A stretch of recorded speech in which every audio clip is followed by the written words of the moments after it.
This is Tin Caps Baseball on 1380 The Fan and 100.9 FM. Getting ready for this Saturday night showdown at Dow Diamond here in Midland, Michigan. Here in Tin Caps on Deck, presented by Hoopy Insurance Services. Jaden Taylor alongside Tin Caps outfielder in Alex McCoy. Yes, they scoreless the first 5 innings of the ball game. You got Justin Acrisio out there at second, and you get a 3-1 breaking ball down inside the zone. Were you sitting on a breaking ball, or were you just able to adjust and rip that one to the left field? Yeah, I knew my first AB, he flipped me a few changeups, and I knew that I pulled 2 foul, and I knew going in 3-0, he flipped me another changeup, so I was sitting changeup on a 3-1 count, and happened to get a good swing on it. So yeah, I was indeed sitting changeup, and it worked out. Ever since day one, working with the off speed's kind of been the biggest adjustment for you moving on here to the high A level. How do you feel your approach has grown throughout this season in terms of the soft stuff? Yeah, I feel like it's grown a lot. I think that just slowing the game down and talking to my coaches about approach has helped me. I know, I'm in the box and, you're on the fastball and you can get sped up a lot. But honestly, if you swing the zone and, swing at what you can hit, I think that helped me a lot this last, 2 weeks. So, your Midwest League leading 27 double of the season to get this group on the board. When you feel the barrel and perfectly square one up, are you thinking 2 off the bat?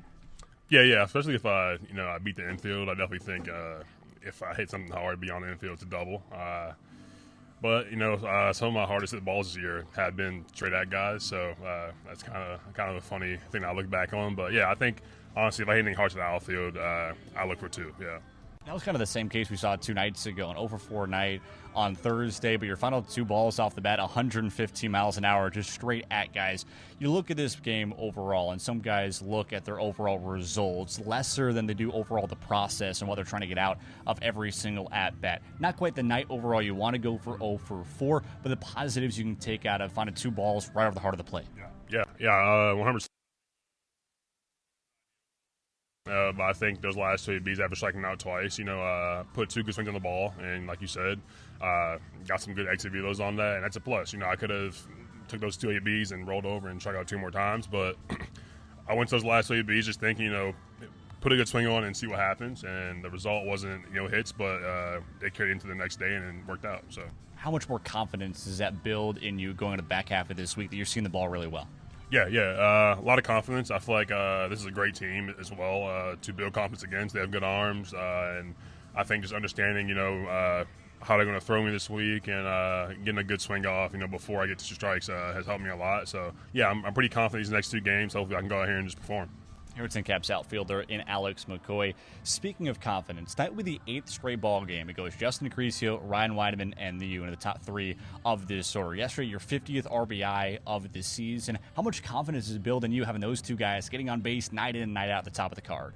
Yeah, it's awesome. I know Acrisio, he's having a great year, and I know he's an automatic get over guy, and I know Weideman, he leads the minor leagues in stolen bases, and so I know when I'm at the plate and he's at first, he's going to take off within the first 2 pitches. So it's always good having guys in scoring position, when you're at the plate. And them getting second base makes it a lot easier to hit. So, I love hitting behind those guys. And I know that, I'll have a shot to drive them in. If it's not Acrisio, it'll be Weideman. If it's not Weideman, it'll be Acrisio. So tonight's game number 100 of the year for the group, your 91st game played here tonight. How have you been able to keep the body fresh in a long season like this? Yeah, this is as long as I've played in my pro career, and I think just honestly, just using the training room, stretching, and just saving, all the exertion of energy for the game. I know we do a lot of pregame stuff, and obviously I work hard in that, but when that's that's when I can kind of turn it on and just just go. Yeah, so.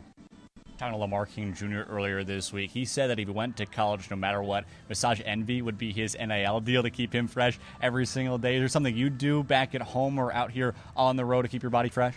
I like doing BFR, and BFR helps me a lot. And honestly, cherry juice. I drink that a lot at night, and have some weird dreams, but it works out. I sleep till 10 every day, so it's nice. Yeah. For those who don't know, what is BFR?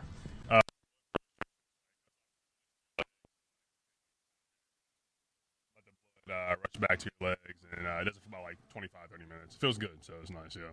It feels like that freshness and fun in the clubhouse has allowed this group to go on the recent run. Winners of 6 of your last 7. You guys are just 2 games out. The squad on the other side of the dugout for the top spot in the second half of this season. How fun has it been being a part of this group with the highs and the lows of this season? Yeah, it's been fun. Having those new guys on the team, it's definitely been a lot more of a experience.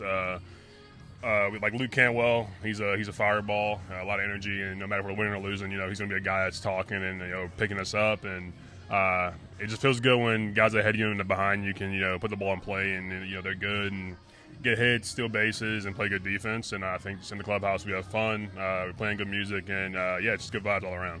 Right, I got a couple ball games to end off this series. What's the key to not only get a series win, but some more momentum heading into the final month of the season? Yeah, I think if we just sit and trust our approach right now, what we're doing, cutting down chase and playing clean defense, and our pitchers go out there and throw strikes. I think we'll be fine. We can compete with any guy, any team at least this league. So yeah. Jonathan Matthews at the start of the week stated this group simply was resilient. That's the way to call this team throughout this season. Would that be what you describe this group as well? Yeah. I think through the ups and downs, we've always come out here and worked hard. It's about working hard is one thing, but I feel like doing it on the field is another. And I think that our work definitely pays off in game, and we come out here and work hard, and in game, we have one team approach, whether it's our catch-up plan or take till we get 2 strikes, whatever it is. We all buy into that, and we do well with that. And I think over the past 2 weeks we've been talking the game a lot more and just making sure it's widespread throughout the clubhouse. So sounds good, Alex. Appreciate your time. Yes, sir. Thank you. Starting line's first pitch coming up next right here on Tin Caps on Deck.